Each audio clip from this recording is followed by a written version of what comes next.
How to face difficult times. अभी COVID का समय आया तो लाइफ एक हॉल्ट पर आ गई, जिंदगी मानो रुक सी गई, लाइफस्टाइल्स चेंज हो गए। डिफिकल्ट टाइम है भाई, क्या करें, things are beyond our control. तो कभी कभी लाइफ में ऐसी दिक्कतें आती हैं, ऐसी समस्याएं आती हैं, ऐसी सिचुएशंस आती हैं जिसमें हम कुछ नहीं कर सकते। तो भला ऐसे समय में हम क्या करें? तो श्रीमद् भगवद गीता का दूसरे अध्याय का 14वां श्लोक है, जिसमें भगवान श्री कृष्ण इसका सोल्यूशन दे रहे हैं। और ये श्लोक है, मात्रा स्पर्शस्तु कौन्तेय शीतोष्ण सुख दुःखदा आगमपायिनो नित्यस् तामसिति क्षक्स्व भारत।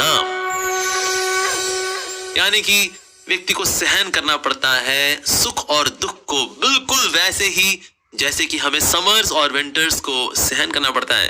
जब समर्स आते हैं, कई लोगों को समर्स बिल्कुल पसंद नहीं होते, लेकिन फिर भी समर्स को वो टॉलरेट करते हैं। विंटर्स आते हैं, कईयों को विंटर्स बिल्कुल पसंद नहीं होते, but there is no other way than to tolerate it. तो भगवान श्री कृष्ण यहाँ पर बता रहे हैं that in difficult times sometimes we are to be tolerant. पर होता क्या है, कभी कभी हमारे आसपास की सिचुएशंस इतनी सेंसेशनलाइज कर देती हैं सिचुएशंस को कि हमें लगता है, ओ माय गॉड, मैं इसको कैसे सहन कर पाऊंगा, it is very very difficult. Well, हमें समझना है कि इस दुनिया के अंदर सब कुछ टेम्परेरी है। तो भगवान श्री कृष्ण ये एग्जांपल समर और विंटर का इसलिए दे रहे हैं बिकॉज समर्स का आना और जाना, उसके बाद विंटर्स का आना और जाना, ये दोनों ही टेम्परेरी है बाबा। एक समय एक राजा ने अपने सारे मंत्रियों को बोला कि मेरे बर्थडे पे आप मुझको एक ऐसा गिफ्ट दीजिए जिसको देखने के बाद जब मैं दुखी हूं तो सुखी हो जाऊं और जब सुखी हूं तो दुखी हो जाऊं। ओह माय गॉड, क्या किया जाए जी? तो एक मंत्री ने उनको एक अंगूठी दी राजा को, और उस अंगूठी पे लिखा हुआ था, ये समय बीत जाएगा। तो इस अंगूठी को देख करके जब राजा बहुत सुखी है और ये पढ़ेगा ये समय बीत जाएगा तो दुखी हो जाएगा, और अगर बहुत दुखी है और फिर इस अंगूठी को देखेगा ये समय बीत जाएगा तो खुश हो जाएगा, ओ यस ये समय बीत जाएगा। और कभी कभी जो डिफिकल्ट टाइम्स आते हैं, हालांकि ऐसा लगता है कि ना it is a time of passivity man, well ये पैसिविटी का समय नहीं होता है, ये मैच्योरिटी का समय होता है, ये सीखने का समय होता है। हालांकि एक बहुत ही फेमस स्लोगन है, सर कटा सकते हैं लेकिन सर झुका सकते नहीं। वेल समझदारी इसी में है माय डियर, कभी कभी सर झुकाना भी पड़ता है, और ये समझदारी का लक्षण है वास्तव में। जैसे जो पेड़ होते हैं जिनमें फल लगे होते हैं ना, वो झुक जाते हैं, तो उसी तरह से ऐसा व्यक्ति जिसमें वर्च्यूज हैं, क्वालिटीज हैं, वैल्यूज हैं, ऐसा व्यक्ति झुकना जानता है। एक समय क्या हुआ, कैंडल्स जली हुई थी, the candle of love, the candle of courage, the candle of knowledge, the candle of wealth and the candle of hope. ये सारी की सारी एक के ऊपर लगी हुई थी और ये जल रही थी। तभी एक जोर से आंधी आई, उसने वेल्थ की कैंडल को बुझा दिया, नॉलेज की कैंडल को बुझा दिया, करेज की कैंडल को बुझा दिया, इवन लव की कैंडल को भी बुझा दिया। लेकिन एक कैंडल थी जो जलती रही, और वो कैंडल थी द कैंडल ऑफ होप।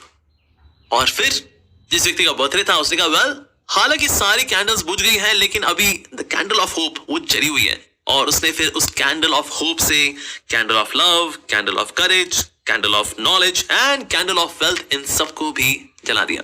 तो इसी तरह से हमारी लाइफ में जब कभी डिफिकल्ट टाइम्स आते हैं, then at that time we should know that this is the time of learning and this is the time of growth, because we should not just go through life, we should grow through life. और difficult times ये वो समय होता है जब हम अपनी growth पे काम कर पाते हैं। So it is not the act of passivity, it is the act of maturity. और ultimately we should know that everything in this world is temporary. चाहे सुख हो या दुख हो, लाभ हो या हानि हो, यश हो या अपयश हो, well everything is temporary. और ultimately we should know that कि ये जो hope की कैंडल है जलती रहे, अगर ये जलती रहेगी तो बाकी कैंडल्स को again we can revive back again. yes, तो इस कैंडल ऑफ होप से हम बाकी कैंडल्स को भी जला सकते हैं, and in this way we can move ahead in life by being tolerant.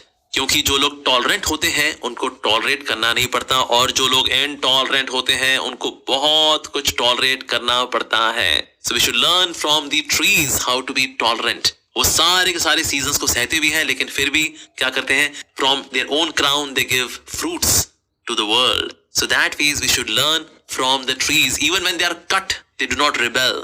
जब कटते भी है ना तो उनके काटने वाले को भी लकड़ी देते हैं, फल देते हैं। So that means we should learn to be tolerant from the trees. इस दुनिया में अगर हम टॉलरेंस को हटा देंगे ना, सब कुछ खत्म हो जाएगा, सब कुछ कहीं ना कहीं कोई ना कोई हमें टॉलरेट कर रहा है, और इसीलिए उनसे इंस्पिरेशन लेते हुए हमें भी सिचुएशंस को टॉलरेट करना सीखना चाहिए.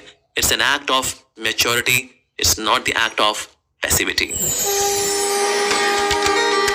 Episode of practically Gita.